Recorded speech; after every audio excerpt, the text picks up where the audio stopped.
Hello, welcome to another Looney Tunes review video. If you are new to the channel, make sure you subscribe to follow my journey to review all 1000 classic Looney Tunes shorts and give this video a like as well. So this is a review for Captain Hareblower, and with me today to take over some ships on the open seas is my good friend SC McPeter. Say hi. Ship ahoy! What's up, Tuck? I love that delivery that we hear in this one. And of course you're on this one because it's SC. Why? But anyway, all right, so a few bits of info to get out of the way. So as mentioned, this is Captain Hareblower, released on the 16th of January 1954. It had a blue ribbon reissue sometime in 1969, so pretty late. It's the, 700th in the series, and it's directed by Friz Freleng. And you can find this beautiful restoration on the Bugs Bunny 80th Blu-ray set. You will not find it on YouTube. It is a copyrighted cartoon. The video will just get blocked if I try and upload the full cartoon. In case you haven't seen this one, it's pretty straightforward. I mean, it is a short after all. So you got Pirate Sam, who seems to be his own crew for whatever weird reason. Well, we all know why, but anyway, he spots another ship. He tries to take it over, but the last crew member of that ship, Bugs Bunny, stays on to defend it. Doesn't have to be deep. It is what it is. A few bits of trivia here. I'll just go through some simple ones, and then you've got something to mention in regards to the production of this one. But the title itself is a play on the character Captain Hareblower, and that was from a series of novels that were adapted to radio and other things in pop culture, but more recently at the time, a 1951 movie starring Gregory Peck. And the other bit of trivia, this is more or less a very loose remake of Buccaneer Bunny, where you got Pirate Sam as well, although it's a little bit different. The other one had them on an island as well, as opposed to just being on the ship like this one. But yeah, it's pretty much a loose remake, and the gag at the end is even reused too, so there you are. But SE, you've got some notes in regards to the production on this one. Yeah, this was one of the first released in 1954. Yeah, this is the second short, January 16th, that you mentioned. This cartoon was released just as they were reassembling the studio from shutdown. And right before shutdown, as they were working, they had gotten some new orders after the 3D thing had failed, or perhaps this was something that was becoming a standard even before they knew crowds were being attracted to it. They began planning these shorts in open maps so they could be cropped for widescreen. We're beginning to get towards the beginning of the end in terms of the decline of these cartoons. This is a good cartoon. We'll discuss parts of it we may not have liked later, but I think one thing that tells is the fact that most of the shots in this cartoon are composed in a way that they can be cropped for widescreen. Not all of them. I think the most obvious shot is towards the middle, where Bugs and Sam are blowing the dynamite across the sea and Bugs uses the fan. That would have been too low. You wouldn't have been able to see the barrel. You would have just seen the sail and you wouldn't have been able to make it out.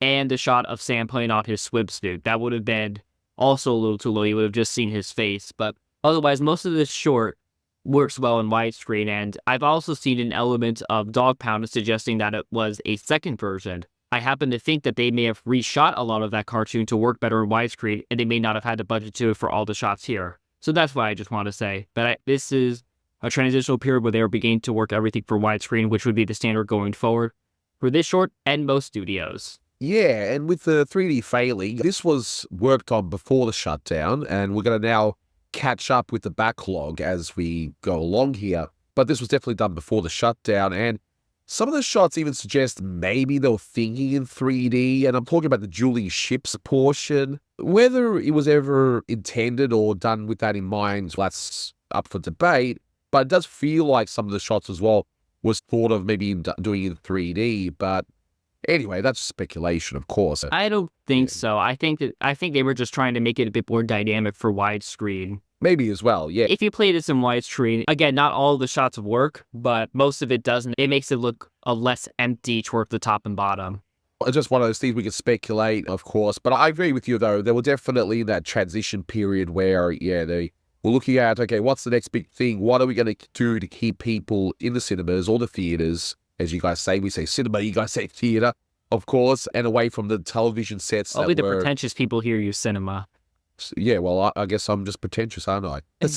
But no, at the time, television sets were becoming affordable for the middle class, and they were buying them up. And the idea was, well, why should we go to the cinema as opposed to staying home and watching stuff? So it is that. And again, television also had to be cropped because they had to center everything to center to make sure that all the different screen sizes could make them look decent. Yeah, exactly. And this is all, of course, before they were showing theatrical cartoons on television. That would come in about a few years with the Bugs Bunny show and other things. Yeah, they would show cartoons like, I know, the Mickey Mouse Club would show a cartoon in there and all that. And yeah, we're beginning to get into television now. Yeah, exactly. And we'll see a few shorts as well, dealing with the whole television thing as we go along in the years as well, as we finish the 1950s. But as for this short, I've actually first kind of saw this short in Daffy Duck's Fantastic Island. So you got the Julie ship bits, that was reused there. And funnily enough, Bugs Bunny in that movie only appears in old animation footage. He actually does not have any new animation for him in that compilation movie. So it was kind of interesting that they didn't do that. But yeah, that's where I first saw this. But I didn't see this in full until fairly recently. And I gotta say, even though, yeah, it's a loose remake of Buckaroo Bunny, which I absolutely adore as a short. I love that one. This one's fun, despite some of the shortcomings with the animation. The budgets are shrinking. It's not as elaborate as some of the other ones. The boats are pretty static throughout. There's cheaper shots. I didn't really take into account any particulars, but you can just feel that the lavishness of the earlier cartoons is going away. Still good cartoons to come, and this one is a good one, but as I was trying to say before recording, we're sort of at the beginning of the end of the peak. We're passing by it. They're not making cartoons that are better. Exactly. But let's take a look at this short in any case, because as I said, I do like this one, even if it's not perhaps a standout. But anyway, I find that even in the later years, the Sam and Bugs shorts, for the most part, there are a few duds, but for the most part, they're pretty solid. So I love how it starts off with Sam's version of Blow the Man Down, and yet again, Warren Foster, he seems to always love having a character sing a song, whether it's Tweety or Bugs. In one folk chord recently as well, he was singing. I was walking down Paradise Street, way, hey, blow the man down, a pretty young damsel I chanced to meet. Give me some time to blow the man down. I think that came from his time at Fleischer, where they always encouraged songwriting. Characters were always singing songs. I think it was his old New York roots that brought him to doing songs. Yeah, and nothing wrong with it, mind you. It just seems to be his little trait. Yeah, he loved having characters singing. And I mean, with all those great Popeye songs, if you ever watched the Black and White Fleischers, like he worked on, but yeah, he was definitely working in terms of song. And I joked before when I gave the synopsis for this short how Sam's all by himself on this ship, and now we all know why, okay? It's the economics. I mean, I actually think it's funnier this way that Sam is so ruthless and no one wants to work with him. I actually think it makes the thing funnier, but we all know it's because of the economics. We actually do see other crew members, but on the other ship, but it's so brief that I have a funny feeling that those characters were probably given to some lower tier animator or something just to get done quickly because they're so grotesque in appearance. That's kind of odd for Holly Pratt, who really was good at drawing cute characters, but I guess sailors were often seen as, well, grotesque. And I guess this is before they were stylizing in the Freleng unit. This was before they were really aping UPA. We talked about Of Rice and Hen and how they had some uniquely stylized background. This is still before they were all leaping towards that like Jones had already been doing. But again, everything looks cute, including Sam and Bugs besides those crewmates. But I don't know offhand who was animating them. Maybe Art Davis was giving an assistant a little scene, but I don't think this is any of his animation. But again, there's also some very wide-out shots, including of all of them leaving the ship, which, again, widescreen composure. But again, it's all small. They're there very briefly.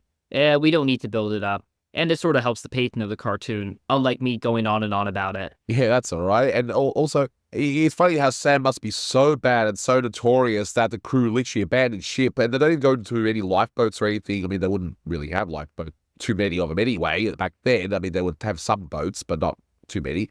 But so they jump into the ocean and they try to swim away, and they're going to presumably swim to their death because I don't know how far out of the ocean they are, but it's just so ridiculous that Sam's so bad here. But anyway, but we see Bugs, and he's like, Pirate Sam, big deal. Pirate Sam, big deal. So I just love his attitude here. I like Bugs' character begin. I like, again, that great line. I don't know the word surrender, so you'll have to take the ship. Yes, exactly. And the whole "What's up, Doc?" as I mentioned before, it's an interesting yell version that we don't normally hear. It's like a nice little variation. It's like, hey, how can we do it differently? Like, "What's up, Doc?" Ahoy there! What's up, Doc? A rabbit? And Yeah. Sam's all, I got you outnumbered, rabbit, 1-1. I chuckled at that. That was great. One thing I'm thinking of in terms of that, again, him shouting it, this was before they had a new facility around 1956 or 1955. But besides that, they would have still been recording on sound stages. They didn't have their own recording facility for Mel Blanc until then. So they would just go around, they'd go to an empty sound stage that record in the afternoon. So you would get these great echoes. You would get this great sound in Mel Blanc's recording, which I think really enhanced his performance, that he could get that whole echo, that loud noise, especially when he did those screams in the earlier cartoons. But here it helps to do a nice vocal effect. Yeah, so he would have just maybe stood further away from the microphone and just yelled out or something. That's what I think. Probably is. Surrender, rabbit. I've got you outnumbered 1-1. Surrender? Never heard of the word. So you'll have to try to take the ship. But Sam makes the first move. He shoots through Bugs' hat. And we now begin the story proper. So Foster was great at setting everything up and done in a timely way as well. You know what's going to happen now? Now he should know better than that. And we have fun with it as we go to the dueling ships bit. And again, whether or not it was intended for 3D or not, it still looks great. And I think it would actually look good in 3D, regardless if it was planned or not. And just the way it was staged and the timing and the cannon blast, it's so good. Love that bit. Blast you, rabbit. Two can play that game.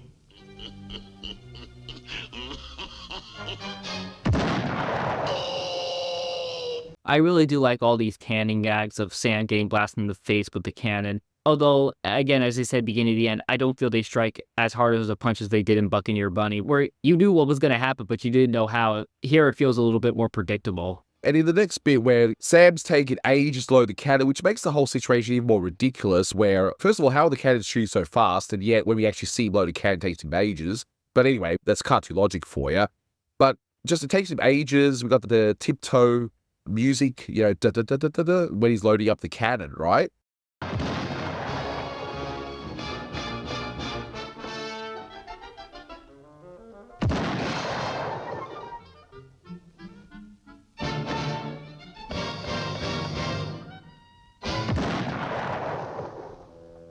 And we set that up nicely. And then Bugs gets Sam. But then in the next shot, Sam tries to do the same to Bugs, but he gets shot backwards. So you can sort of figure something was going to happen, but the way it's done, at least it's actually a fun little gag section there. Yeah, I agree. My favorite part is when Bugs sneaks onto Sam's ship and just blasts him. You know what's going to happen, but it's set up so well, and again, timed so well that you don't care. But then up next, we get a gag that's actually very similar to one that was used in Bunker Hill Bunny. And you have Sam swinging towards Bugs' ship saying, "Charge," and all that. But then he lands in the cannon and he goes, "Retreat," and runs off. Again, they did a similar thing in Bunker Hill Bunny. There was no real major improvement in this version. It was just a reuse where it's like, hey, it was funny the first time round, so why not reuse it, right? 'Cause I'm aboarding your ship. Charge! Retreat!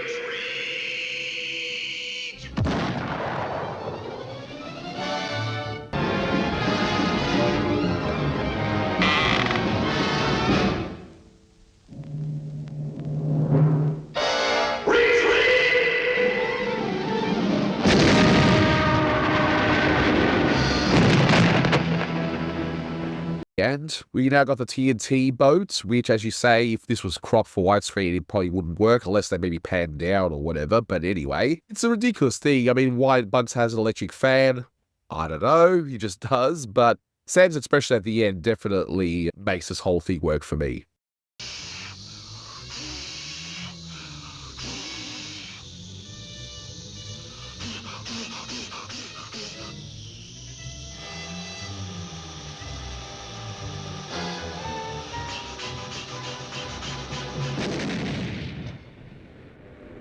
Yeah, I like that gag a lot, especially just because that wouldn't have actually worked in the scene. It's a very nice cartoon logic piece. Definitely. And man, I was chuckling so much when I saw Sam's stupid looking diving suit. I mean, that thing looks so stupid. I know. It's so good. And it's kind of weird. The irony is that they're trying to cut the budgets down, and yet we have a water section, and apparently that warped glass effect that they do for underwater costs more time and money to do. So it's kind of weird, but anyway. I guess that's why they only did one shot with it. Those guys, they would never have gotten away with doing something like Hair Ribbon or that short with the wacky worm. Both shorts primarily set underwater with that effect. May have been an easier effect by now. Maybe they had found a way to make it a little cheaper, but I don't think so. But I like that gag as well, especially just because I feel like there's too many gags of Sam getting blown up, but I like the grotesque image of the dead skeleton fish after it blows up, and Sam just like, Yes, and is it supposed to be a shark or a fish? It's like a combination shark-fish thing. I don't even know what the heck that's supposed to be. I think but- Holly Pratt may have intended it to be a shark, but it didn't read as well, maybe. No, but look, it's still funny. It's just a minor little observation. It was just like, really? It's like, what is that supposed to be? But I liked how, yeah, this fish thing, it like dies and it's just a shocked looking skeleton. So good.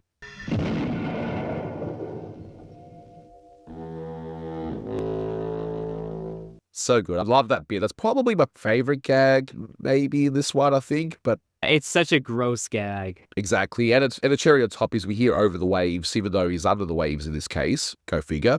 Right. So next shot, Sam boards the other ship and Bugs is on the crow's nest. And, you know, I've got to say, Sam is pretty strong to be able to nearly knock down that entire mast on his own with the way he's chopping it down. I mean, you try and chop something like that with an axe, you see how far you get. So it's pretty easy. But anyway, this is a beautiful anticipation gag where, okay, we know the mast is going to fall in some way, but they do something a little different. So Sam walks off, thinking it's going to fall. It doesn't. He prepares to hit it again, and it just falls on him. It's just great. Yeah.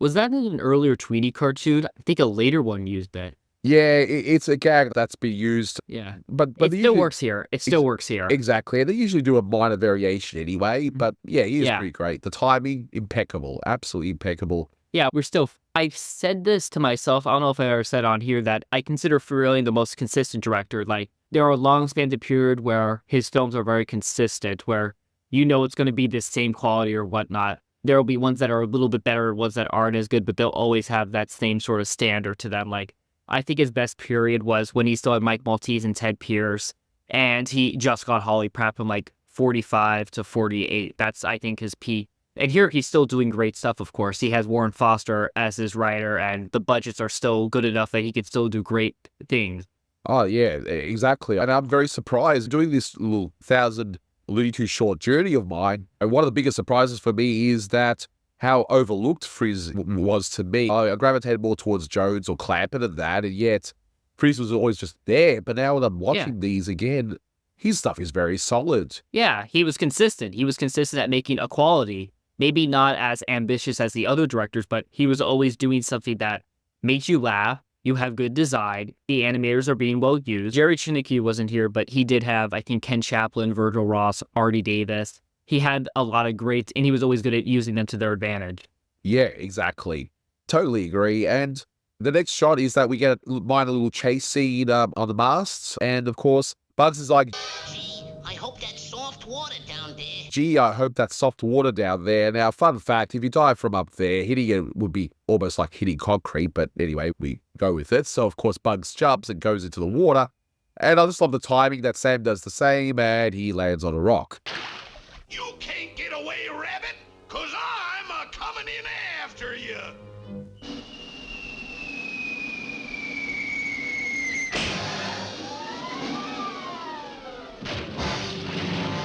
Just, ouch. That wouldn't be very fun. It's a minor gag, but hey, it's fun. So, after that, we get that repeated match gag for Buckety and Bugs. And it's still a great gag. Sure, it's a reuse, but it fits here nicely.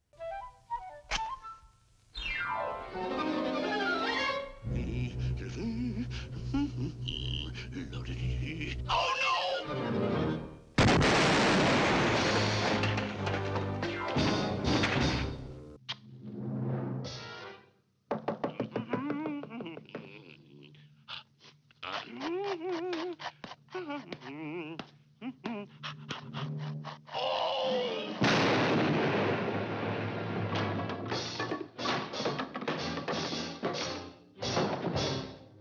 Yeah, I thought the mash gag kind of fails because he doesn't have rule of three. Like, he immediately takes out, he's like, and if you do that once more, I'm not going to back. I think you need a second one.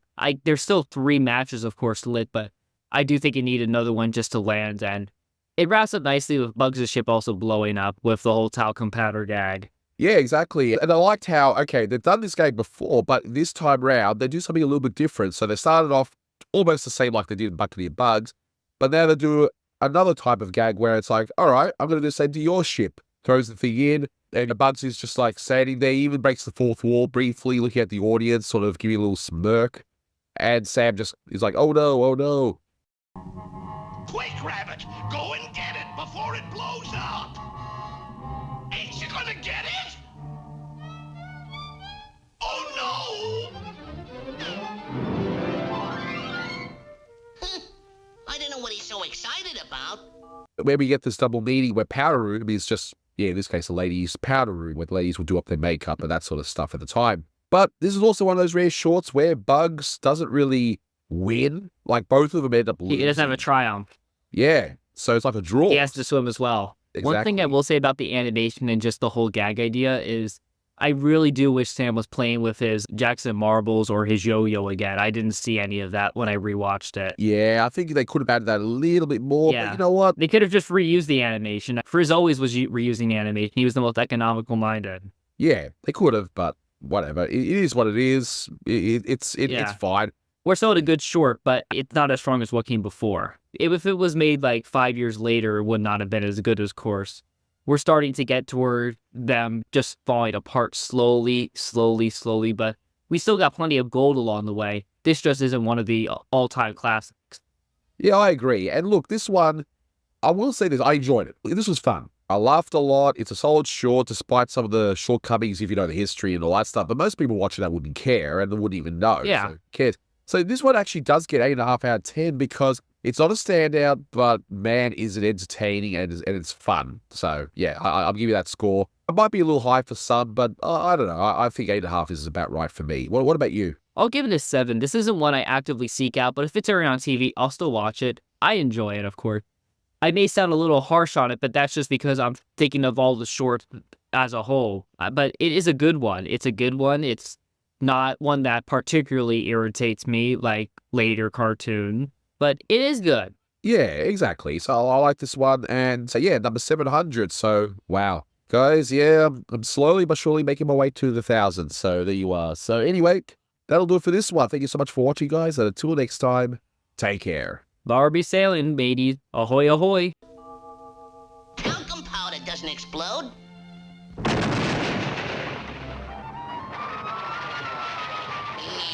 I could be wrong, you know.